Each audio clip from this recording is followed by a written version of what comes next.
This song's called Alice's Restaurant. It's about Alice and the restaurant. But Alice's Restaurant is not the name of the restaurant, that's just the name of the song. And that's why I call the song Alice's Restaurant.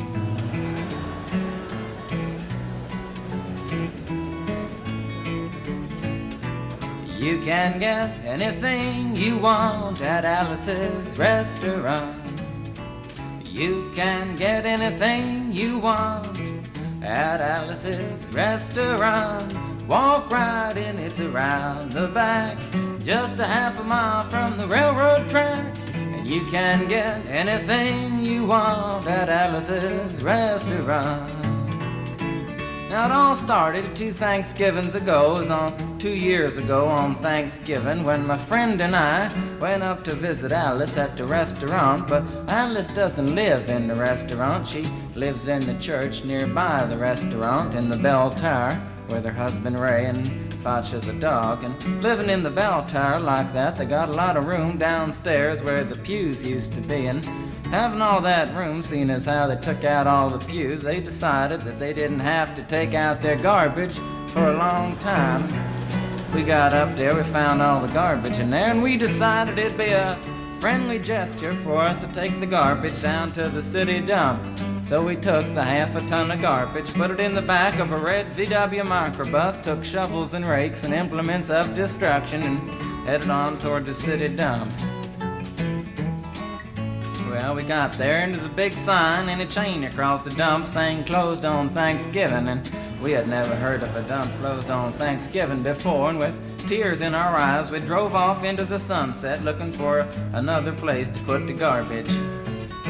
We didn't find one till we came to a side road, and off the side of the side road was another 15-foot cliff, and at the bottom of the cliff was another pile of garbage. And we decided that one big pile was better than 2 little piles, and rather than bring that one up, we decided to throw ours down.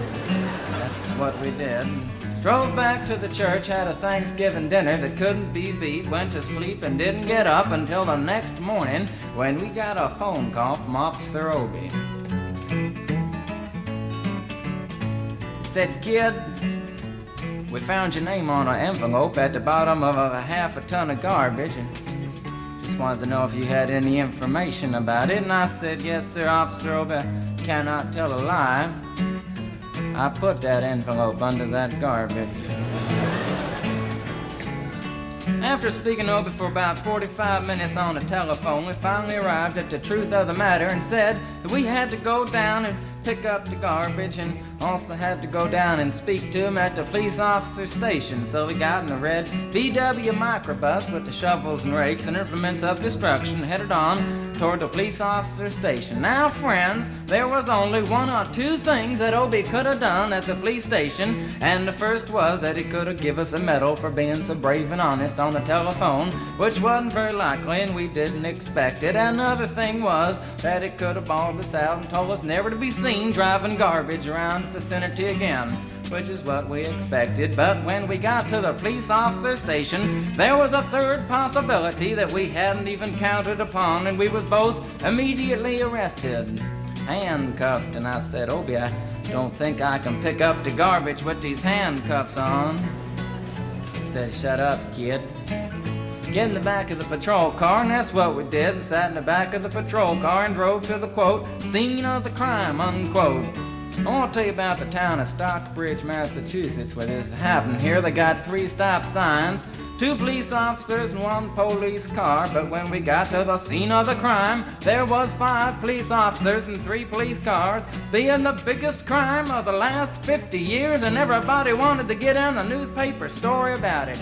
And they was using up all kinds of cop equipment that they had hanging around the police officer station. They was taking plaster, tire track, footprints, dog-smelling prints, and they took 27 8x10 color glossy photographs with circles and arrows and a paragraph on the back of each one explaining what each one was to be used as evidence against us.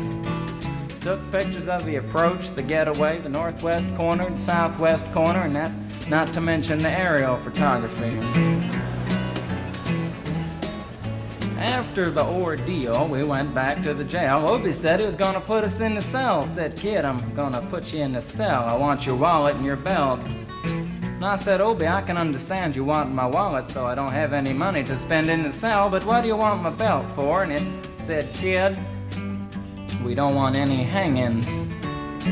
Said, Obie, did you think I was gonna hang myself for littering? Obie said he was making sure, and friends Obie was, 'cause he took out the toilet seat so I couldn't hit myself over the head and drown. And he took out the toilet paper so I couldn't bend the bars, roll the toilet paper out the window, slide down the roll and have an escape. Obie was making sure, and it was about 4 or 5 hours later that Alice, remember Alice? It's a song about Alice. Alice came by and with a few nasty words to Obie on the side, bailed us out of jail. We went back to the church, had another Thanksgiving dinner that couldn't be beat, and didn't get up until the next morning when we all had to go to court. We walked in, sat down. Obie came in with a 27 8x10 colored glossy pictures with the circles and arrows and a paragraph on the back each one. Sat down. Man came in, said, all rise. We all stood up, and Obie stood up with the 27 8x10 colored glossy pictures, and the judge walked in, sat down with the seeing-eyed dog, and he sat down. We sat down. Obie looked at the seeing-eyed dog. And then the 27 8x10 colored glossy pictures with the circles and arrows and a paragraph on the back of each one, and looked at the seeing-eyed dog. And then the 27 8x10 colored glossy pictures with the circles and arrows and a paragraph on the back of each one, and began to cry, 'cause Obie came to the realization that it was a typical case of American blind justice, and there wasn't nothing he could do about it. And the judge wasn't gonna look at the 27 8x10 colored glossy pictures with the circles and arrows and a paragraph on the back of each one, explaining what each one was to be used as evidence against us. And we was fined $50 and had to pick up the garbage in the snow, but that's not what I came to tell you about. Came to talk about the draft. We got a building down New York City, it's called Whitehall Street, where you walk in and you get injected, inspected, detected, infected, neglected, and selected. I went down to get my physical examination one day, and I walked in, I sat down, got good and drunk the night before, so I looked and felt my best when I went in that morning. 'Cause I wanted to look like the all-American kid from New York City. Man, I wanted to feel like I wanted to be the all-American kid from New York, and I walked in, sat down, I was hung down, brung down, hung up, and all kinds of mean, nasty, ugly things. And I walked in, I sat down, they gave me a piece of paper, said, kid, see the psychiatrist, room 604. And I went up there, I said, shrink, I want to kill. I mean, I want to kill. I want to see blood and gore and guts and veins in my teeth. Eat dead, burnt bodies. I mean, kill.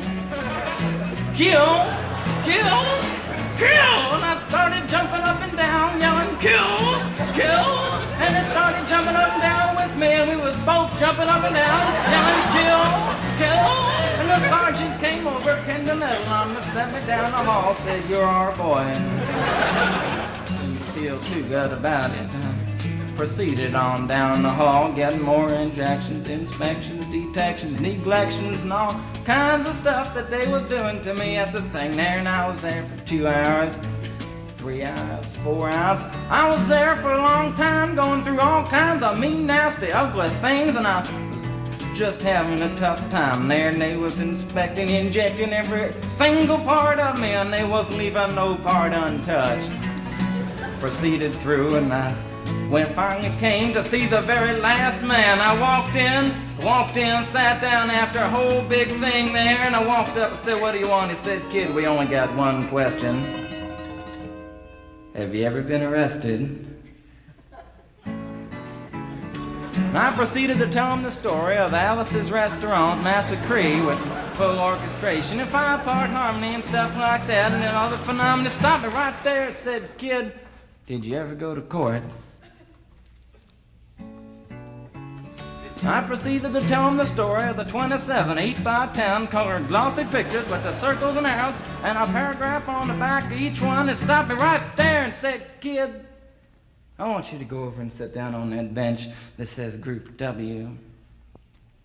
Now, kid."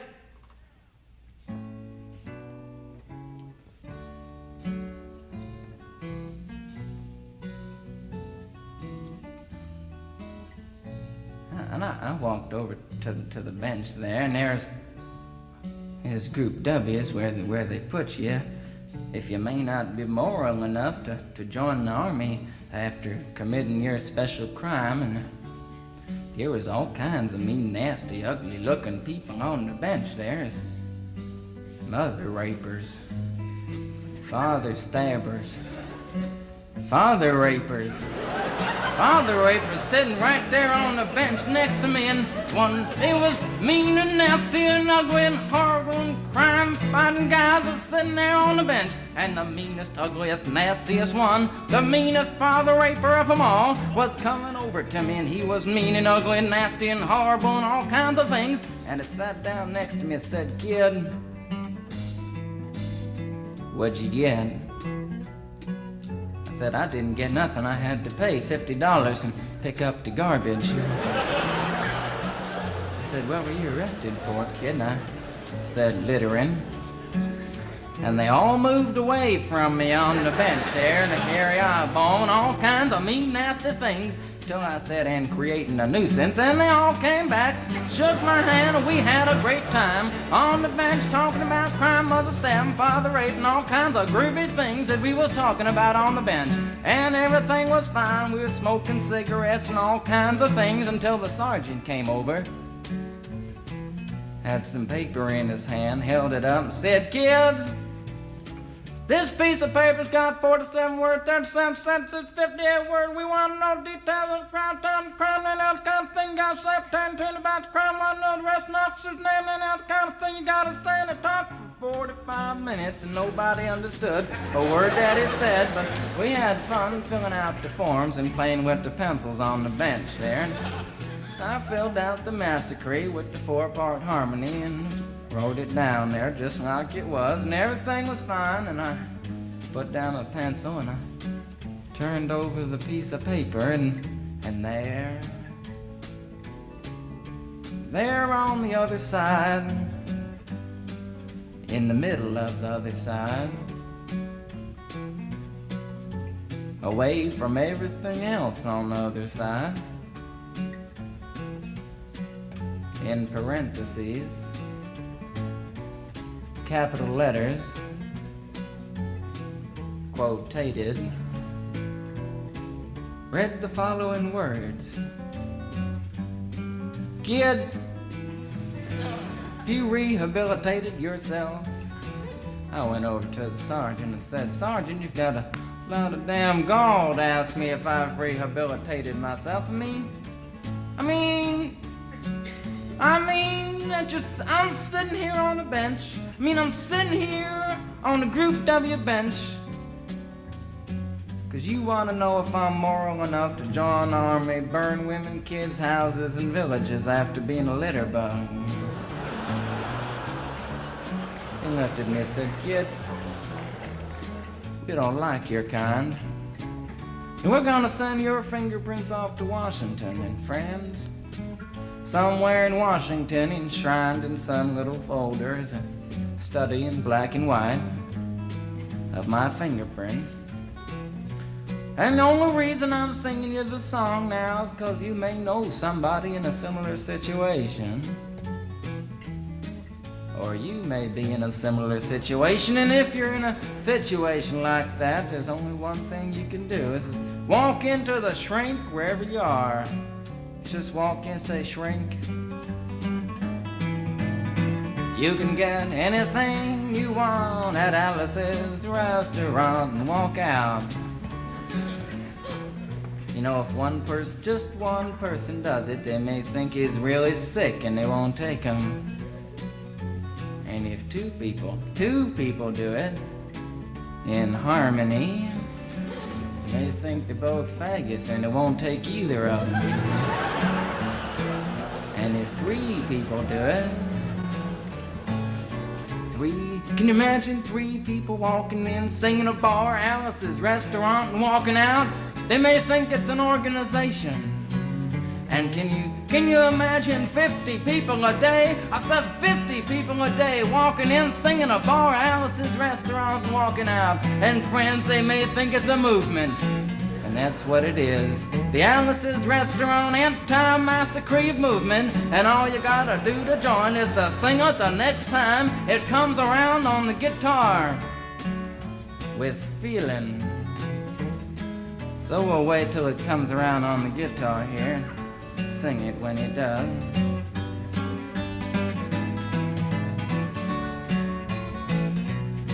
Here it comes.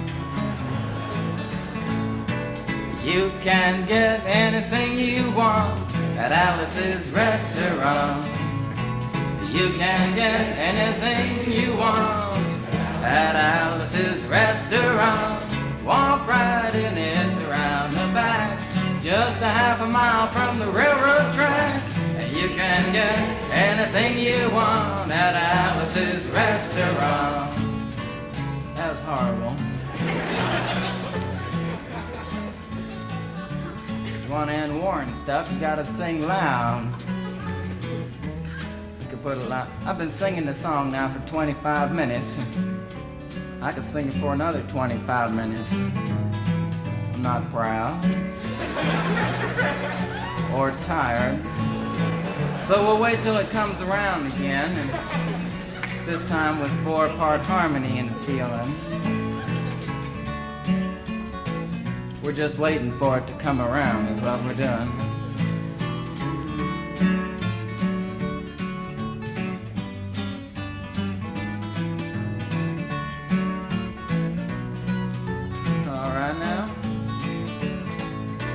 You can get anything you want at Alice's Restaurant. Excepting Alice, you can get anything you want at Alice's Restaurant. So walk right in, it's around the back, just a half a mile from the railroad track. And you can get anything you want at Alice's Restaurant. Da da da da da da da. At Alice's